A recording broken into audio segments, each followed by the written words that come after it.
sapete cosa significa donare.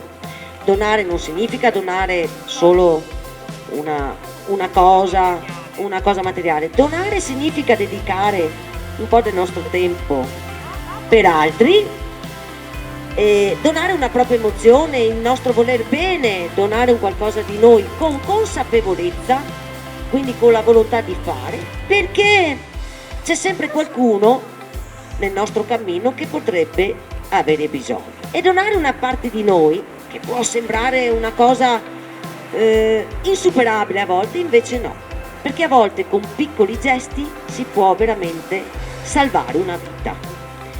E noi siamo qui per questo, proprio per cercare di trasmettere questo valore, perché chiunque di noi potrebbe aver bisogno, ma siamo una forza, siamo uniti e tutti vogliamo darci una mano.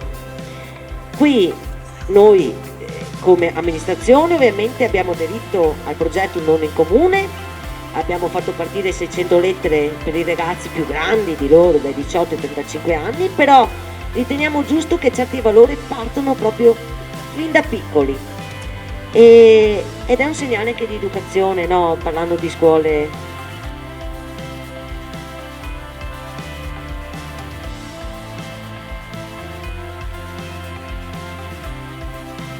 Io mi chiamo Chiara e sono la mamma di un ragazzino che adesso fa la terza media e che l'anno prossimo andrà in prima superiore, però si è ammalato alla fine della quarta elementare, fino a che un angelo, noi la chiamiamo il nostro angelo, una donatrice compatibile, ovviamente noi non la conosciamo, però sappiamo che è sempre nei nostri pensieri, come se fosse parte della nostra famiglia, e perché pensate che è talmente rara questa cosa, la compatibilità è 1 su 100.000, quindi è veramente rarissima, però noi l'abbiamo trovata e questa ragazza ha deciso di donare a mio figlio il midollo osseo e da quel momento un pochettino alla volta, attraverso un percorso ovviamente impegnativo e lungo, però lui è guarito. Io sono qua oggi a raccontarvi questo e spero che quando voi sarete grandi potrete scegliere e ci penserete, perché è veramente importante a volte mettersi a disposizione degli altri. È un gesto che potrebbe per chi lo fa essere piccolo, però per chi è dall'altra parte che sta aspettando ed è in attesa di queste cellule che sono compatibili, è una cosa veramente grande ed importante. Quindi spero che con questa attività che avete fatto con i vostri docenti sia stato piantato un seme e che possa diventare un grande albero come quello che avete nella vostra bellissima piazza.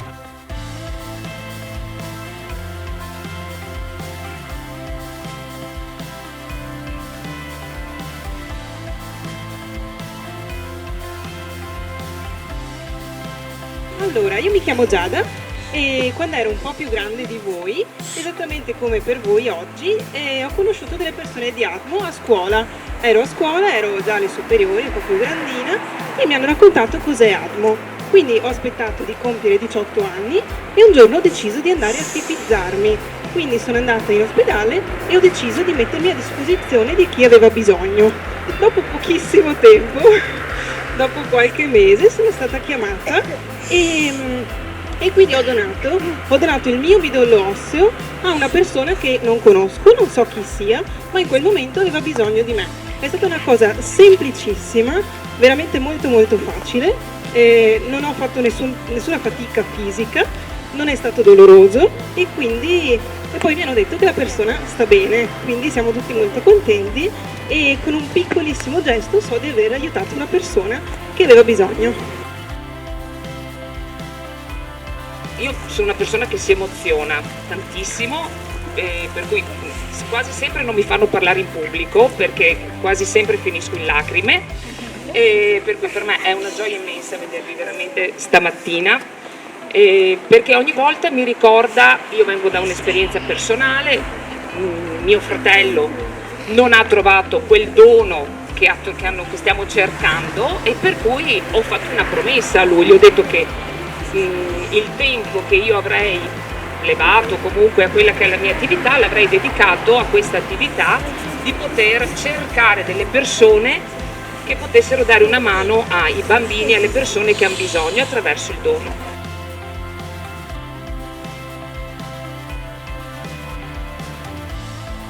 Quella del dono dovete interiorizzarla e farla diventare un vostro valore di vita.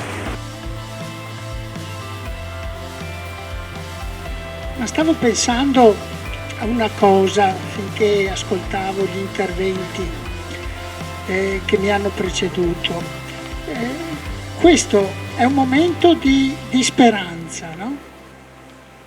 Non stiamo parlando solo dell'aspetto malattia, che pure esiste. Stiamo parlando anche di come risolverla, di come superarla. Ed è qui che noi diventiamo protagonisti. Allora, vedete, noi riceviamo dalla vita, dalla storia, questa grande responsabilità. Dobbiamo metterci la nostra goccia. Perché noi non siamo 1 più 1 più 1 più 1, ma siamo insieme, siamo famiglia, siamo comunità. E oggi soffre una persona, può essere vicina a me o lontana, domani posso soffrire io. Se siamo insieme, insieme superiamo, se no diventa tutto più doloroso, più drammatico. Ecco, la speranza è simboleggiata anche da questa pianta. L'abbiamo piantata piccola, ma tra qualche anno dovrebbe diventare qualcosa di grande. Passandoci davanti, pensate alla vostra vita